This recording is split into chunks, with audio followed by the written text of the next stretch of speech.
بسم الله الرحمن الرحيم. السلام عليكم ورحمة الله وبركاته.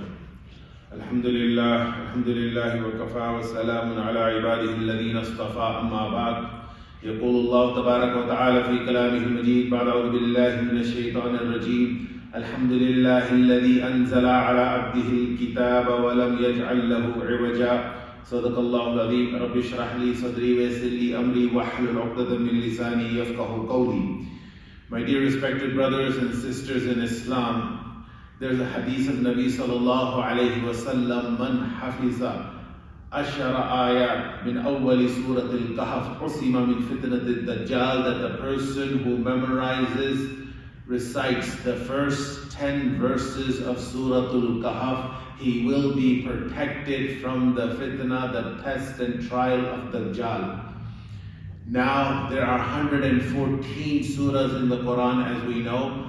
Why, out of all the galaxy of surahs, small and large, did Nabi sallallahu alayhi wa sallam pinpoint Suratul Kahf? What is the connection between Suratul Kahf, or the first 10 verses of Suratul Kahf, which in fact is a summary of Suratul Kahf, and Dajjal on the other hand?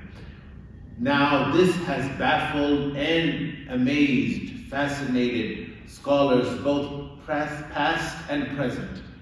The connection between Dajjal and Suratul Kahf. There are 4 incidents that are mentioned in Suratul Kahf, and we will go through one by one very quickly, and we will see the connection, inshallah. The first is why the surah was named Suratul Kahf, the sleepers of the cave, Ashabul Kahf. And Allah Azza wa Jal mentions them, إِنَّهُمْ فِتْيَةٌ آمَنُوا بِرَبِّهِمْ, as they were young men, lads, teenagers. آمَنُوا بِرَبِّهِمْ, who believed in their Lord, وَزِدْنَاهُمْ هُدًى, and we increased their iman, we increased their guidance. إِذْ قَامُوا فَقَالُوا, when they stood up and said, رَبُّنَا رَبُّ السَّمَاوَاتِ وَالْأَرْضِ, our Lord is the Lord of the heavens and the earth. This were the earliest Christians who were in fact muwahhideen. They believed in monotheism, the true teachings of Isa alayhi salam that Jesus brought. So after Isa alayhi salam, when the true Christians were being persecuted by the pagan Roman Empire, these were young men who were being forced to bow down and sacrifice in front of idols. And the king at that time in their city of Ephesus, was Theseus. And what did Theseus do? He put an ultimatum that if you don't bow down and sacrifice in front of these Roman gods before sunset tomorrow, then you will be killed.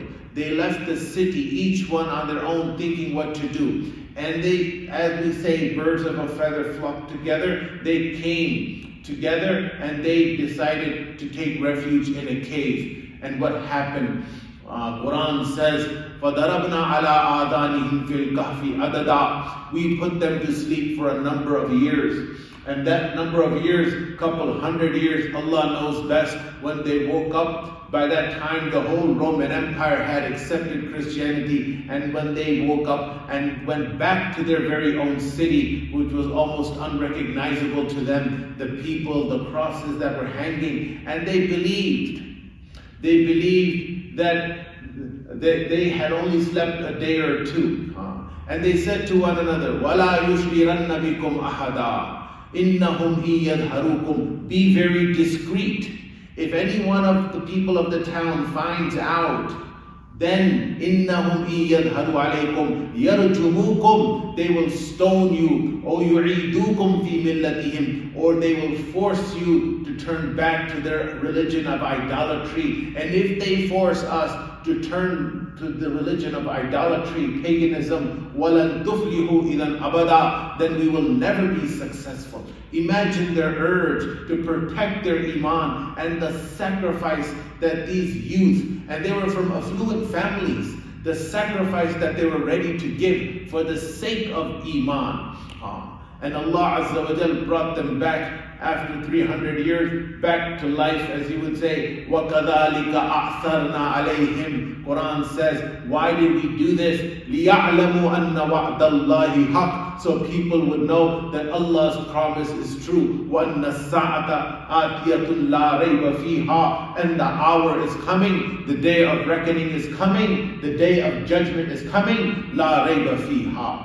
So lesson number one, or the connection between this incident and Dajjal, is that Iman is such a valuable asset that we should be ready to perform, undergo any sacrifice and undergo any hardship to protect our Iman. And Allah Azza wa Jal, how did He help them? When the Quran says, وَنُقَلِّبُهُمْ ذَاتَ الْيَمِينِ وَذَاتَ الشِّمَالِ. In the cave while they were sleeping, they were turned to the right and turned to the left.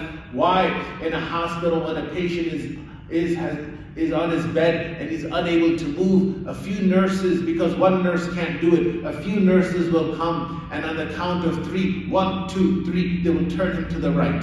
And then the next day, those nurses will come, and on the count of 3, they will turn him to the left. Why? You ask the nurse, are you doing this to the patient, turning him to the right and turning him to the left? And the nurse will say, if we don't do this, his blood flow will be restricted and it will cause bed sores. Allah Azza wa Jal took care of that. وَنُقَلِّبُهُمْ ذَاتَ الْيَمِينِ وَذَاتَ الشِّمَالِ. Quran says we used to turn them to the right and we used to turn them to the left.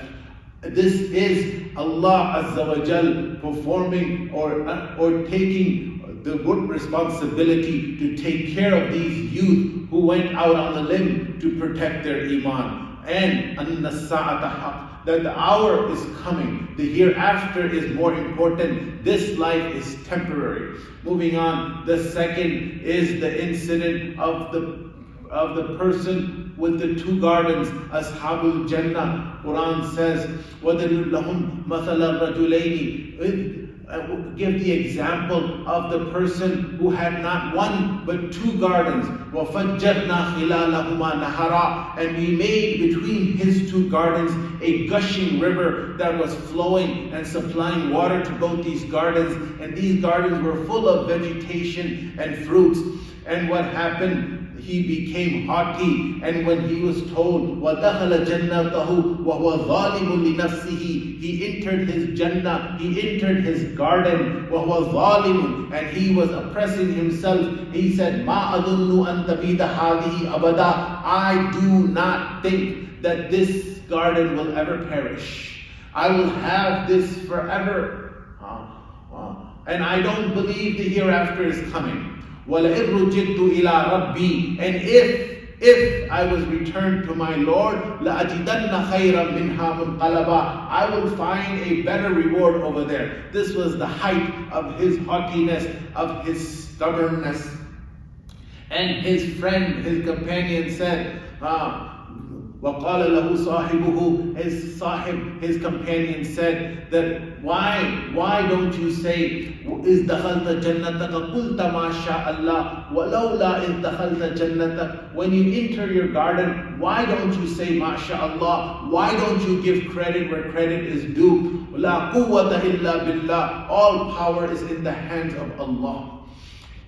And his reply was the same, that if I don't believe that there is a hereafter. This is it, what I have in front of me. And this has become, again, what is the connection between this story and Dajjal? We believe a majority of the people in the world have made this world and the accumulation of wealth and hyper-consumerism and the hoarding of wealth and assets the primary purpose of their life. We don't say it, but we live as if that German philosopher of the 19th century, Friedrich Nietzsche, said, God is dead and we have killed him. God is dead. Is there a hereafter? Or is this world it? The person who has the most wealth, he is the most successful. And the person who has the least amount of wealth, he is the loser. This is the person of the garden. What happened? His wealth, his abundance of wealth that Allah had given him. This abundance of wealth, what happened? He became stubborn and he became haughty. He was full of pride. Then وَأُحِيطَ, Quran says, وَأُحِيطَ بِثَمَرِهِ فَأَصْبَحَ يُقَلِّبُ كَفَّيْهِ. Allah Azza wa Jal destroyed his garden and he ended up rubbing the palms of his hands. This was the end result. And then the verse says, Al-Mal wal-Banoon. This is the lesson. Al-Mal wal-Banoon, wealth and children. Zinatul Hayat Dunya is the adornment, the beautification of this life. Wal-Baqiyatu Salihatu Khayrun Inda Rabbik. And good deeds is far better and more lasting in reward with Allah in the hereafter. So the lesson from the first story of the people of the cave and its connection with Dajjal is that the hereafter is the life and not this life. And the lesson from this story of the person with the two gardens is that we should realize that a'mal, good actions, deeds, is what we should strive for, what we should accumulate, not wealth. And you can see the trend as we are getting closer and closer to the appearance of Dajjal. I'm not saying Dajjal is here, the Antichrist. Allah knows best, and only Allah Azza wa Jal knows when he is to come. But we are living in the pre-Dajjal era. We are living in the pre-Dajjal era. What is this pre-Dajjal era? It is the Dajjali mindset, the Dajjali mentality. Basically, the groundwork has been laid, it's been done. And if Dajjal was to appear, he would have no shortage of followers. People would be like, where do I sign up? Because the groundwork has been laid. The format is there, the people's way of thinking, that the Dajjali mentality, that this is it, this world is it. Who has seen a hereafter? Who knows if there is a heaven and hell? And if there is a heaven and hell, we will worry about it when we get there. As far as we are concerned, there is no heaven and hell. Yes, this is what Surah Al-Kahf is trying to teach us, that be careful of this Dajjali way of thinking. And the third incident in the story of Surah Al-Kahf is that of Khidr and Musa alayhi salam, where Musa alayhi salam accompanies Khidr, and three things happen. The first, فَانْطَلَقَا حَتَّى إِذَا رَكِبَا فِي السَّفِينَةِ خَرَقَهَا. Khidr and Musa alayhi salam, while traveling, they board a ship, and Khidr alayhi salam damages the ship. It's like I give you a ride in my car to the masjid, and as you are stepping out of the car, you take a permanent marker and vandalize my car. I would say, why, brother, why? I did a favor to you. I gave you a ride to the masjid and you vandalize my car. That's exactly what Khidr alayhi salam did. It goes against logic. It flies in the face of reason. Continue. فَانْطَلَقَا حَتَّى. Then what happened? إِذَا لَقِيَا غُلَامًا فَقَتَلَ. They continued to travel till they met a boy, a young boy, 5 years old, and Khidr alayhi salam killed him. Why? Why would you kill a 5-year-old boy? Goes against reason. And the third is فَانْطَلَقَا حَتَّى إِذَا أَتَيَا أَهْلَ قَرْيَةٍ اسْتَطْعَمَا أَهْلَهَا فَأَبَوْا أَن يُضَيِّفُوهُمَا فَوَجَدَا فِيهَا جِدَارًا يُرِيدُ أَن يَنْقَضَّ فَأَقَامَهُ. They continued to travel till they came to a village where the people of the village refused to show any hospitality. And how would they survive? There was no Motel 6, there was no Denny's. How would they survive? They were starving, hungry, and there was a wall that was about to fall that belonged to the people of the village, and Khidr alayhi salam fixed that wall for free. Goes against logic, goes against reason. This is a lesson. What connection is there between this incident and Dajjal? It's very obvious that that revelation, wahi, trumps reason. Yes. I'm not saying that revelation is against reason. No, there is a place for reason. But where reason fails us, then religion, revelation guides us. There is a place and a time, an extent to where reason can help us and take us and move us forward. But a time will come where we will have to submit to revelation. Because in the stratosphere of knowledge, the first stratosphere is 𝘾𝙊𝙉𝙒𝘾𝙏, the five senses, and this is something we share with the animal kingdom, because the animal kingdom also uses their five senses to gain knowledge, the sense of sight, smell, feel, and the human species also use the five senses to gain knowledge. That's why you see a child, an infant, putting everything in his mouth. He wants to learn from his surroundings what they are by tasting it, by touching it. And then you have the second level of knowledge, which is based upon reason. And this distinguishes us from the animal world, because the animal world does not use reason and human beings use reason. Now, moving on, where does revelation fit in, you ask?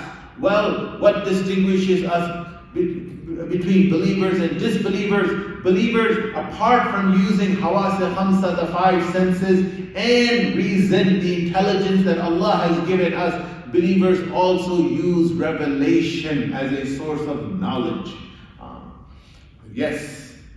In these three incidents with Khidr and Musa alayhi salam, what Khidr alayhi salam did was against reason. But why did he do it? He did it because of revelation, because Allah Azza wa Jal instructed him to do so. So let us never forget, in our day and age of scientific advancement and our degrees and higher education and our knowledge of the universe and beyond, and our advancement in the field of technology and education, let us never forget that revelation, wahi, trumps reason. As we get closer and closer to the Dajjal, what is happening? We see it with our very own eyes, that people have put revelation on the back burner and their focus is reason and reason alone. Their only guide to what is right and wrong is reason. And they have put revelation to the side. Revelation has no place. It is the time to use our reason. I'm not downplaying reason, but what I'm simply saying is that reason has a place. And reason is crucial. It has a place, but to an extent. A time will come where revelation will take over, where our reason fails us. And then the fourth incident is the one of ذُوالْقَرْنَيْنِ. يَسْأَلُونَكَ عَنْ ذِي الْقَرْنَيْنِ. What was he? He was a ruler who had authority. Quran says in Surah Al-Kahf, إِنَّا مَكَّنَّا لَهُ فِي الْأَرْضِ وَآتَيْنَاهُ مِنْ كُلِّ شَيْءٍ سَبَبًا. We gave him authority on earth. There was one other person who Allah had given such authority, and that was Sulaiman alayhi salam, who was a prophet and a king with such authority. And here you have ذُوالْقَرْنَيْنِ with such authority. But he did not abuse his power. As we get closer and closer to the appearance of Dajjal, governments and people with power and states with power will abuse their power. What did ذُوالْقَرْنَيْنِ say? هَذَا رَحْمَةٌ مِّن رَبِّي. This is a mercy from my Lord. This authority, this power that I have, that is from Allah Azza wa Jal, and I will not abuse it. Now, this tug of war between, in a nutshell, this is a tug of war between madiyya, between materialism and ruhaniyya and spirituality, between iman on one hand and materialism on the other hand. This tug of war had existed from the time of Adam alayhi salam. There's no denial of that. But the point that I'm making, that as we are getting closer and closer to the end of times, or we are in the end of times, you will see that in this tug of war, one is winning. One side is winning over the other. And which side is that? That is the side of materialism. That is the side of hyperconsumerism. That is the side of reason. That is the side that is of abuse of power. This is happening like never before in history. There was always this conflict and this push and pull these two evil and good at loggerheads with each other. But it was fairly balanced, or Ruhaniya was winning the day. But in this day and age, you see day by day, year by year, decade by decade, one side, one extreme is winning, and that is materialism. May Allah Azza wa Jal protect us. May Allah protect us and make us from amongst those who are the people of Iman. And may Allah Azza wa Jal protect us from the fitna of Dajjal. Nabi sallallahu alayhi wa sallam will seek protection. كَانَ يَتَعَوَّذُ مِنْ عَذَابِ الْقَبْرِ وَمِنْ عَذَابِ النَّارِ وَمِنْ فِتْنَةِ الْمَسِيحِ الدَّجَّالِ. May Allah Azza wa Jal protect us from the trials and tribulations of Dajjal. وَمَا عَلَيْنَا إِلَّا الْبَلَاغُ. Please pray yourself.